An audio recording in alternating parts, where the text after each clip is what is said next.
Hindi mo alam yung sasagot mo, di pa paano yun, ipapadeport ka kagad. Si Summer, andun sa tabi niya, biglang umupo. Tapos ang pagkaupo niya, ang tagal-tagal niya nakatitig lang siya sa daddy niya. So, in-interview niya, kunwari na sa immigration siya, tapos sinasabihan niya sa Summer kung ano kakailanganin, ready na ba siya sa interview.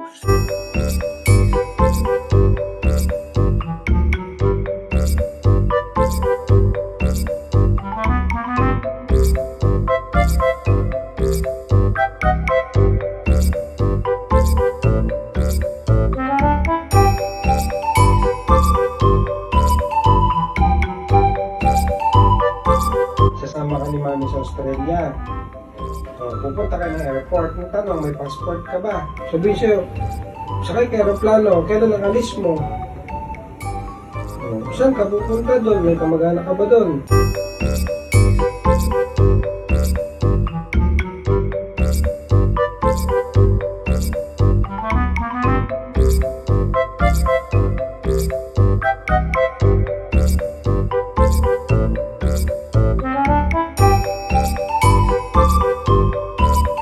Si Mami na lang lagi tutulong sa'yo.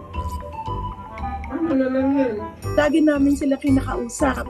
Pero yan yung first time na sobrang haba na talagang parang naiintindihan niya yung sinasabi sa kanya, nakikinig siya. Si Summer kasi sa kanila lahat, siya yung parang may sobrang mahaba na attention span. Tapos very attentive si Summer eh.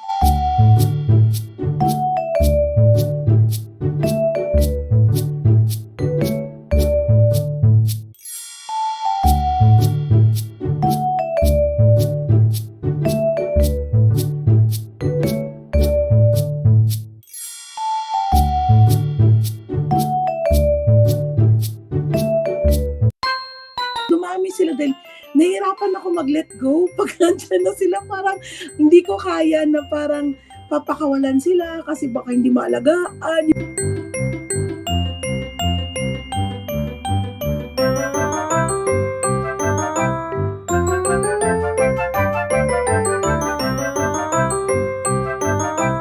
Yun nga nagtatampo minsan yung asawa ko kasi pag dumating ako doon, una kong hinahanap at nagbi-video call kami nun sa mga alaga ko.